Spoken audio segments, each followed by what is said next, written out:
BS を制する者がビジネスを制する経営者の目ということで、今回は情報提供をさせていただければと思いますね。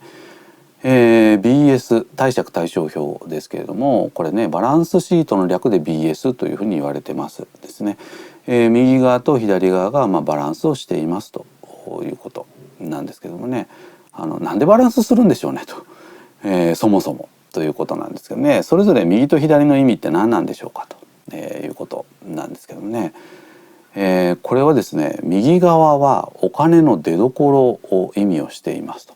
いうことなんですね。そして左側はお金の使い道を実は表していますということなんですね。だから出所と使い道を表しているのでバランスしますということなんですね。で、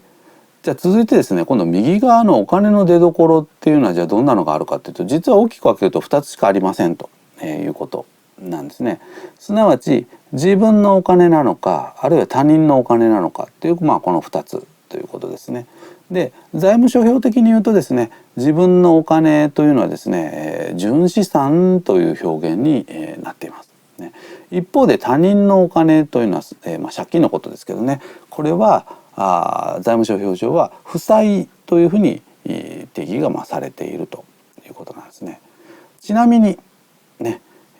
ここまでご案内した内容でですね、じゃあ債務超過って何なんでしょうねということなんですね。時々日経新聞なんか読んでると債務超過っていうキーワードが出てきますね。時々研修なんかで聞くとですね、債務超過っていうのは倒産の状態ですなんていうふうにおっしゃるわけですけど、決してこれ倒産ではないですね。純資産がマイナスの状態のことを債務超過というふうに言います。すなわち自分自身で元手として準備をしたお金がマイナスの状態のことを債務超過というふうに言いますね。ですからこれがね、このまま続いてしまうと倒産してしまう可能性が非常に高くなるんですね。とはいえね、借金をさせてくれるところがあればですね、実は債務超過になっても倒産をしないですね。倒産をする時っていうのは現金預金がなくなった時、すなわちキャッシュがなくなってしまって支払いができなくなってしまった時に会社っていうのは倒産をしていきますということなんですね。ではどうやってこの現金預金をじゃあ作っていくかということなんですね。これも実は BS を見ていると分かることなんですけれども、これはですね、流動資産の売掛金、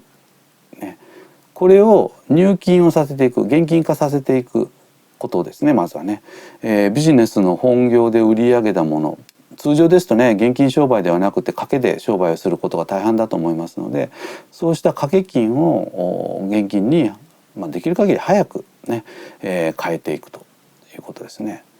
あるいは棚卸資産